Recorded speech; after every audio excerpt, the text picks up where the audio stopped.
Wow, I have not been so nervous to do a video in so long. Today we're talking about Gemini in Venus, specifically in the 7th house. I have not found this video precisely on YouTube. It is a placement of mine, so it's going to be very personal. And oh my God, I'm super excited. Because that excitement is here and I know you enjoy it as much as I do, I want to ask you to subscribe. I want to ask you to like that. I want to ask you to literally hit the subscribe button now, if you haven't before. And with that said, I want to dive into Gemini and Venus 7th house. All right. First thing you need to know is what is the 7th house, at least in my interpretation, and what is Gemini, at least in my interpretation. So 7th house in general, often forgotten, is the house of enemies, okay? Open enemies, enemies in your face, not hidden. Hidden enemies are coming from that 12th house in astrology.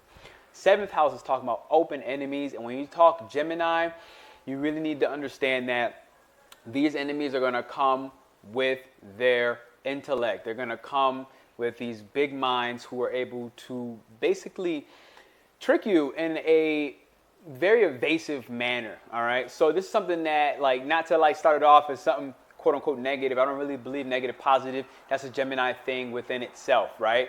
They're pretty much neutral creatures. They always see both sides and essentially all sides.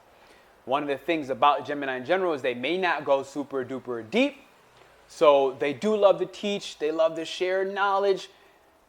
A lot of it does stay on the surface, all right? They may not really go deep often, so this is a part of that placement within this Gemini in general, and we'll keep moving to Gemini with the 7th house. 7th house also represents one-on-one relationships, all right? So how this may work with Gemini and Venus is they're going to really always seek that person who can stimulate them, who they can discuss their ideas with, who they feel like they can talk forever with.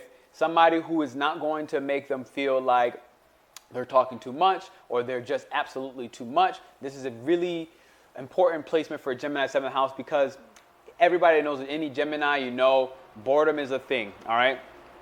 Gemini is sharing the planet Mercury with Virgo, and as a part of that, these are the intellectual signs. This is literally our intellectual processing system. Gemini is really one of the fastest, if not the fastest, thinking sign in the zodiac. Because they think so fast, it's also partially why they don't go so deep.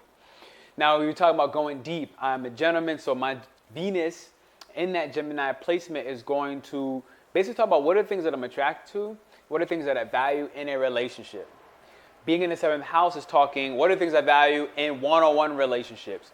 It's also going to say, what are the things I value within my open enemies and how they may show up. It also talks about how I may value and always look to basically think my way through to a place of harmony. All right? Because 7th house is also representing balance. It's Libra's house, and they care about balance. And that 7th house is home in Libra when you talk about Venus. All right? Venus is sharing the planet of Libra and also Taurus.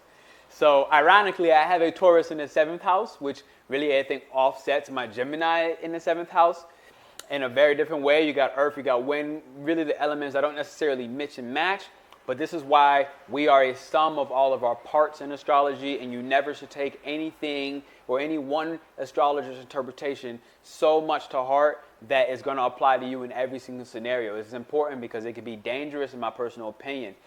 All right, if you just don't stay a little bit open and take what you know resonates with you. But if you are somebody with this Gemini and Venus 7th house placement, you're probably like me and you've searched this video plenty of times and you've never found it. Hopefully you find this one. So 7th house, like I was saying before, representing harmony, representing balance, Libra, that balance being that scale. In their one-on-one relationships, a Gemini can struggle with the Gemini and Venus. They can struggle if they find that person, which is an if. And it's a win because they are going to have many, many partners, okay? And understand that when it comes to many partners, this does not always equate to a physical relationship.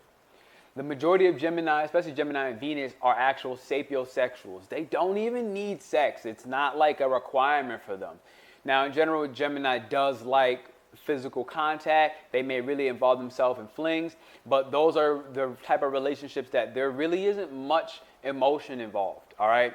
Gemini is one of the intellectual signs. So when you put an intellectual sign in Venus, all right, which is a very sensual place, a place that wants love. Understand that the intellect and being able to share conversations, debates, and just witty arguments that don't really are arguments to necessarily prove a point, but just to talk. All right? Just to discuss. One of the things you can absolutely expect with a Gemini Venus is to never be bored. That is not something. You're going to find them really laughable creatures, and they're going to always find ways to laugh with you and create different measures to get you in your state of humor, all right? But here's where you need to be mindful if you have a Gemini Venus. Be mindful of using the humor to hide the deeper emotions that you may not want to express. Because Gemini is a master and very clever at avoiding, it's a wind sign, it finds those cracks in the smallest little holes, right? Avoiding conflict. So 7th house is all about balance. So anything that takes them out of balance, you may find a Gemini and Venus placement, especially in the 7th house, struggling with conflict. They don't ever want conflict. And they will find themselves shying away, not necessarily into a shell like a Cancer, but more into just a complete different group, a complete different network, somewhere to just go back to the lighthearted type of love, the lighthearted type of communication, debates, and sharing that doesn't need to hit a brick wall. Because Geminis are not good at hitting a brick wall. They're not good at feeling caged. They're not good at feeling locked into one space. And if you're a Gemini and Venus, I highly recommend you find partners that do not make you feel caged, that do not make you feel locked down, because that's one of the worst things. Gemini is one of the first 4 zodiacs, which makes it an individualistic sign within itself, and it's an individual. So when it feels its individuality is taken away, trapped, caged, that's when it gets really, really hectic, and that's when it will generally find a clever way to get you to find your way out of their life. Excuse me, find your way out of their life, or they'll find their way out of your life. Or, and more likely, especially when they're more committed relationships, because there's a myth that Geminis cannot commit. That's a myth. When they find themselves in more committed relationships, they really just need an escape for the moment, all right? They need to get out and be elusive and just go off on their own as an individual, even though in that 7th house, which is an interpersonal house, a house that requires relationships, even though they are in that space, they're still individuals within that space, which, in my opinion, really creates a very balanced and harmonious and realistic love, in contrast to what people may believe, because I'm not, as a Gemini and Venus, someone who believes that you always need to be stuck in that person's butt, especially that person you love, especially that person that you're super compassionate with, all right? Finding your way of also being an individual and also coming together, I think, is very important. And a Gemini and Venus, they will definitely cause some triggers in relationships to show people that that is something that they might actually really enjoy. Gemini is the twins in the zodiac, right? They are the mirror image. They are the reflection. So when you're dating a Gemini and Venus and you find yourself being triggered, it is a great moment to take a pause. Because they are literally, even if you're not a Gemini, they are the mirror image of your triggers. They are the mirror image of who you are and what you want to bring out. But you may have, like a Gemini, been too elusive and just finding an escape. That's something to watch for. But here's what I want to shine light on, because people will always hear this. People look at Geminis as unfaithful, elusive, running away. This is actually not the case. Though they do, depending on their stage of their own personal growth and development, shadow work that was done. Woo! Oh man, I was just going through a channel for a second. Hit the subscribe. Before I continue, hit the subscribe. If you're somebody who really wants to dive in your own natal chart, get a reading from me, that link is down below. Especially if you're finding yourself struggling with this Gemini Venus placement, you're talking to me from a very experiential standpoint, and I've been taking the most interest in creating more deeper and intimate relationships with those people, with yourself. If you find yourself elusive, I want to bring both you and your partner in, and until the end of the month, this month, which will be what, August. I'm bringing this to August, up and stopping right before September. I'm going to go ahead and do these with you and your partner, or you or your lover, or you or your love interest. I'm going to do these readings for both of you at the same time for the price of one. Now, let's get back to the Gemini Venus, because I had to like say that. I had to let you know, subscribe. I had to let you know what was going on. I want to get back to that part about the Gemini Venus. People look at them as evasive, elusive, and just completely unfaithful characters. That is not true. Generally, if that's the case, you're a boring person. I know you didn't want to really hear that. If it struck a nerve, this is another thing that makes Gemini such great communicators in a way, and also the triggering type, the mirrors, because they will say something very direct. They are mischievous characters. They like to cause a little mischief. They like to cause a little bit of trouble, but it actually is only to open up different channels of communication that you may have been afraid to open up on your own. This is one of the reasons why they exist as a mirror, as a twin. They always are operating at the same time on the opposite sides. Positive, negative, black, white, call it what you want. They're always having their mental capacity as the fastest thinkers, not necessarily deepest, but the fastest thinkers in the zodiac. They're always having multiple conversations in their mind at the same damn time. All right. So this is one of the reasons why people always stay 11, always stay interested, because you just don't know what's going to come next, right? You literally don't know, and they are conversationalists. But this elusive piece within relationship, this fear of intimacy, it is very real, all right? That fear of intimacy mostly comes because they suck at expressing their emotions. They just suck. They can intellectualize it. They can get directly to the point and tell you how they feel, but they may suck at going deep and telling a story about the back layers of how they feel. So when you're working with a Gemini and Venus, I really say something like this. It helps if you are an inquisitive person to ask the right questions to get deeper, because in the 7th house specifically, it's their partner that helps them to actually express those deeper layers that they suck at as an individual. In partnerships, they reflect back and forth their ideas, their creative ideas, their romantic feelings, their everything. In that 7th house, Libra house, it's the partnerships that helps them to bring their abundance into place, all right? So a lot of times, like me, for myself, I'm a life path 11, but I'm a 2-9-11. That 2 is talking about cooperation. 2, the twins. That cooperation is something that I got to be super mindful of, not becoming too dependent on or codependent with, but it also was how it links into astrology, that Gemini, that 2 sides, that duality, the twins, all right?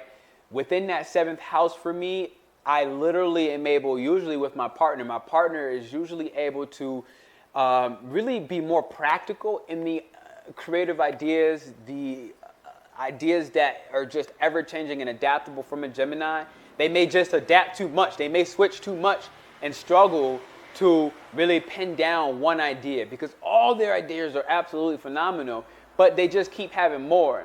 So that partnership, Gemini 7th house, they really, their whole life, are honestly seeking that soulmate, that twin flame, that partner, that reflection that can help them to actually practically bring their ideas, which when signed, ideas, intellect, into physical reality.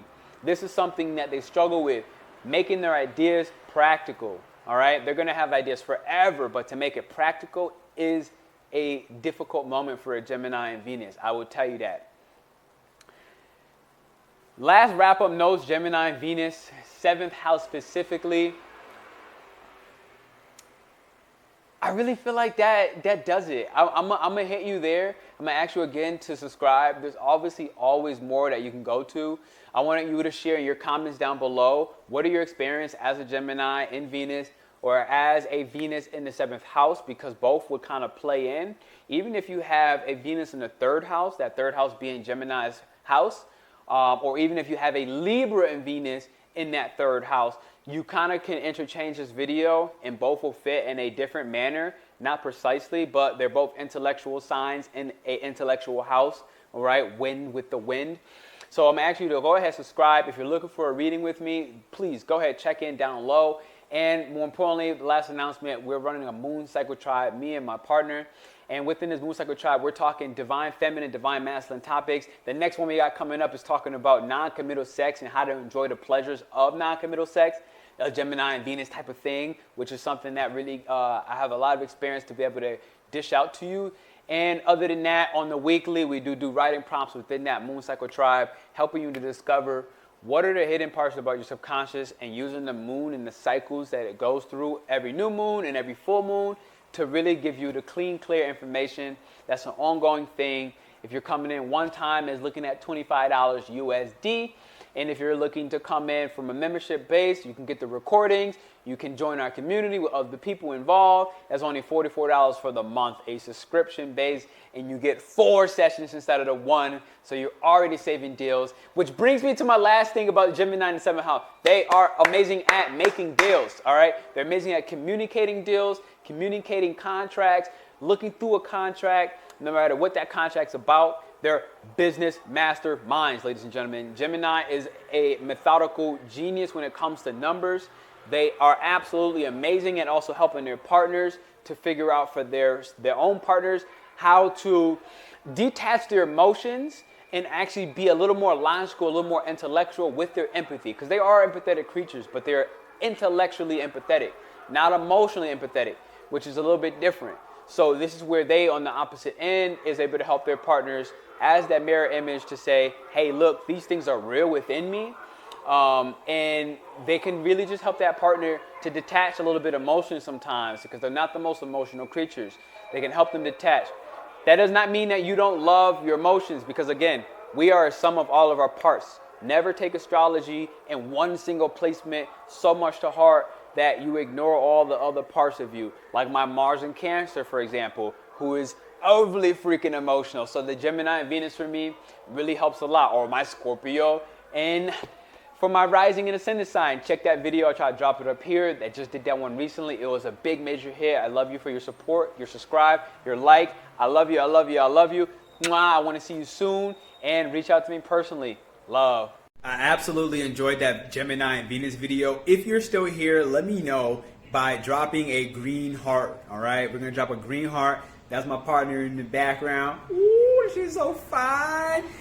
Definitely for Gemini and Venus. Now, I wanted to mention one more thing for Gemini and Venus. They are essentially androgynous characters. They have androgynous features. All right, because they are the twins, this is a very interesting thing to mention. It's not widely known, but they can often look like a male and a female all at the same time, depending on how they dress, depending on what they wear. They have the features of both. All right, so that's a very interesting thing to see. They carry that masculine and that feminine energy in themselves, and it is very, very obvious. Generally, they are a 5 masculine, 5 feminine, just half and half. So if you're still here with us, drop a green heart. I want to send you that love and thank you for your subscription one more time.